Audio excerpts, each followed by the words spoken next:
Alors ici en fait c'est Radware et Cisco, deux géants de l'informatique qu'on ne présente plus, qui ont organisé pour une première fois en Europe en fait un challenge d'ethical hacking. En gros c'est quoi? C'est ils mettent leur matos dans les mains de potentiels hackers qui trouveront en tout cas le moyen ou pas de rentrer, de passer les sécurités, de bloquer, d'intercepter des données, voire d'injecter du code malveillant.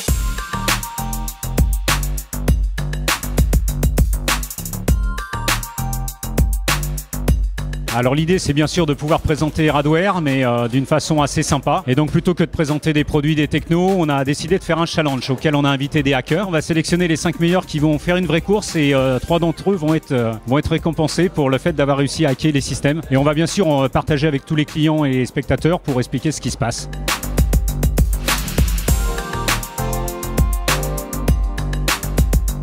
Pourquoi Cisco et Radware? Naturellement, Cisco, en tant qu'acteur, que leader dans le marché du Next-Gen Firewall et du Next-Gen IPS, a souhaité intégrer des technologies de protection DDoS au sein de nos équipements et donc nous avons un partenariat fort entre nos deux sociétés. Aujourd'hui, cet événement est vraiment l'opportunité pour nos clients, pour les participants, de voir la vraie vie en fait, comment ça se passe et ô combien les hackers sont sophistiqués et quelles sont les méthodes de protection que nous, Cisco et Radware, pouvons mettre en place.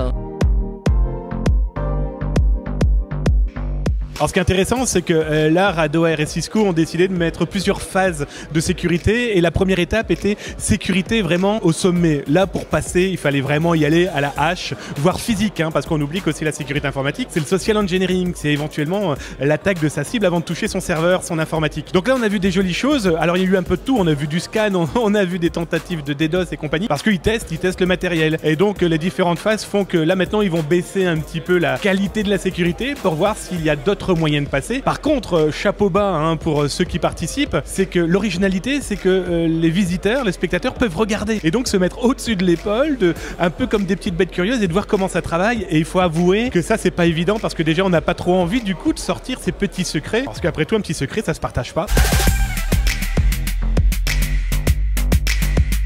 Du côté de Radware, on a utilisé la solution anti-DDoS, le Defense Pro, qui est à l'avant finalement de toute l'infrastructure. Derrière le Defense Pro, on a le Firepower de chez Cisco. Ensuite, le trafic est redirigé vers un Alteon qui est la partie ADC de chez Radware, avant de passer dans le Web Application Firewall également de chez Radware pour enfin arriver jusqu'au serveur web qui est finalement la cible des attaques des hackers. On a eu quelques surprises pendant la première manche, on a eu quelques attaques qui ont passé, mais finalement on avait quand même laissé des portes ouvertes pour laisser aux hackers la possibilité de marquer des points dès le début. Ça reste un challenge. On a un beau scoreboard pour l'instant et un beau challenge côté hacker et un bel événement aussi au niveau des présentations pour les clients.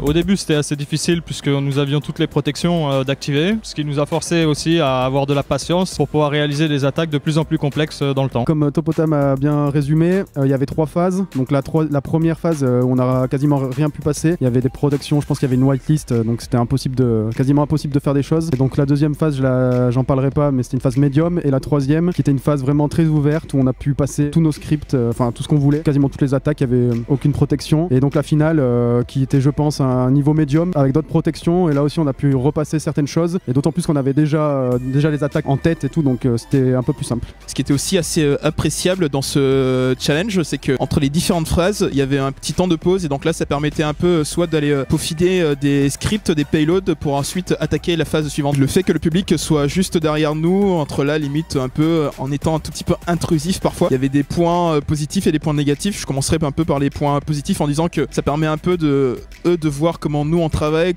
quelles sont les techniques réellement qu'on peut utiliser, parce qu'on entend assez parler de il y a tel ou tel site qui a été piraté, et puis parfois pour le grand public ça peut être un peu méconnu, donc là ils voyaient réellement comment ça fonctionnait, comment on agissait. D'un autre côté, pour nous en tant que hackers, c'était un peu compliqué parfois de se concentrer, et moi je sais que personnellement j'avais mon casque sur les oreilles qui me permettait un peu d'être dans ma bulle malgré le fait qu'il y ait le public derrière. Bah effectivement, comme ça vient d'être dit, c'est un peu à double tranchant, ça nous a quand même poussé vraiment à donner le meilleur de nous-mêmes. Et donc on montre surtout notre lot, voilà, et donc Londres, nous voici, à bientôt.